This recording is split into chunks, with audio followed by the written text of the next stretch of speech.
Existe mais de uma versão a respeito da história, da origem dos mapas mentais.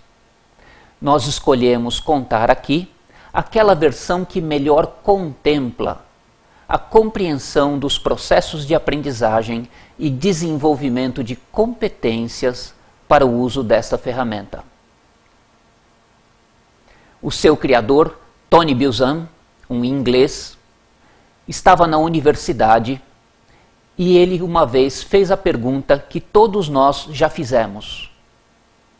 Qual é a diferença entre o sucesso e o esforço, o sucesso e o fracasso nos estudos?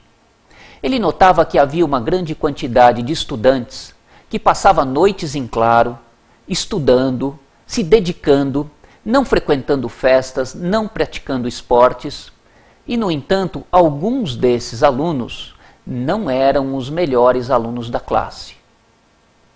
Por outro lado, ele notava que alguns dos melhores alunos da classe frequentavam festas, praticavam esportes, tinham uma vida equilibrada e normal, e mesmo assim tinham um excelente aproveitamento nos estudos. Logo ele fez essa pergunta aos seus professores: como eu posso aprender mais rápido e mais fácil? Como eu posso reter melhor o conhecimento? E as respostas já são conhecidas. Você deve estudar, se dedicar, decorar a matéria, entender os processos. Não satisfeito com essa resposta, pois todos pareciam fazer a mesma coisa, ele foi às bibliotecas procurar livros sobre o assunto de melhora de performance em aprendizagem, de melhor desempenho da memória. E naquela época, década de 50, 60, ele não encontrou nada satisfatório. Então ele começou a fazer um experimento. Ele passou a sentar do lado daqueles alunos que tinham excelente desempenho, embora não parecessem se dedicar muito.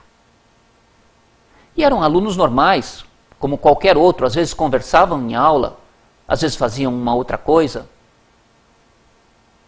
Mas ele começou a notar um detalhe na forma de eles preencherem os seus cadernos, na forma de eles registrarem as informações. Eles usavam gráficos, imagens, símbolos, setas, formas de destacar a informação. Uma série de recursos, parte deles até desenhava em aula. Em seguida, ele começou a sentar do lado daqueles alunos que estudavam o máximo e não eram os melhores alunos, não tinham desempenho excelente. E ele notou que todos esses alunos copiavam as aulas inteiras, palavra atrás de palavra, linha atrás de linha, cadernos repletos de informações.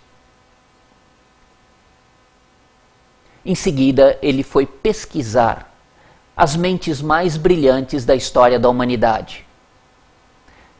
Prestando atenção nos manuscritos de Leonardo da Vinci, Thomas Edison, Albert Einstein, e ele reconheceu o mesmo padrão dos alunos de excelente desempenho, que não se dedicavam tanto.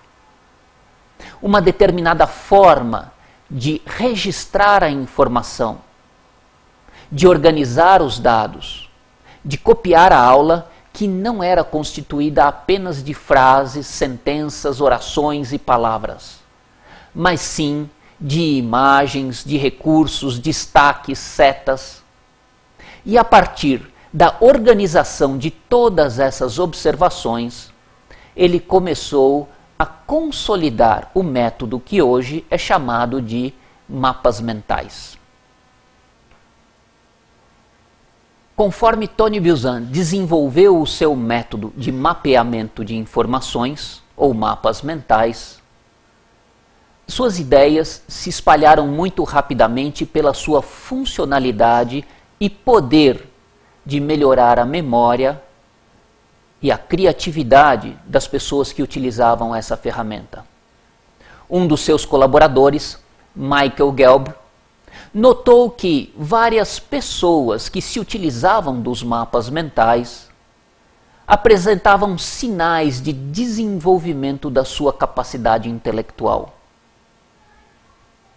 refinando o seu poder de síntese, a capacidade de análise, a percepção da informação global e da informação detalhada, a melhora da classificação de informações e, portanto, a maior facilidade em resgatar os conhecimentos da memória. Além da criatividade, ele ainda notou que essas pessoas começaram a criar novos conhecimentos. Enfim, ele concluiu que o uso dos mapas mentais desenvolviam a inteligência.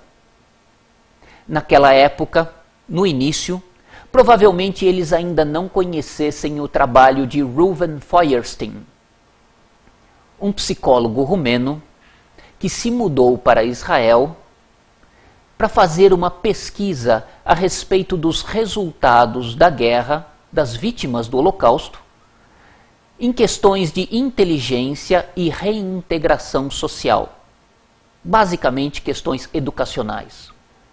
Com o uso e aplicação de vários testes, ele não ficou satisfeito, aproveitando os mesmos princípios para construir sequências, baterias de exercícios que pudessem melhorar as condições cognitivas das vítimas do Holocausto. Hoje, essa metodologia está em mais de 100 países, chamada no Brasil de Programa de Enriquecimento Instrumental. É um conjunto de 14 baterias de exercícios que desenvolvem a inteligência e recuperam grande parte da capacidade cognitiva dos participantes.